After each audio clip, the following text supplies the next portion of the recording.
तुम्ही दोघं रोज माझ्यासोबत भांडण करता नाही. मी माझ्या भावाला बोलवले, आता येतच असेल माझा भाऊ. तुम्हाला दोघांना दाखवतेच. तुम्ही थांबा इथंच. काय झालं ग तिथे? दादा, ही माझी नणंद आणि हा माझा नवरा रोज माझ्यासोबत भांडणं करतात आणि आज तर हद्द झाली. या नवऱ्याने माझ्यावर हात उचलला.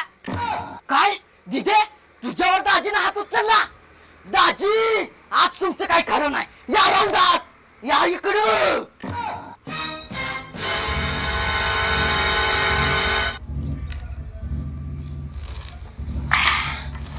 राजी 100% चूक दिदीची असणार. लग्नाच्या आधी हिनं मला नजर पाय देऊन मारल्या.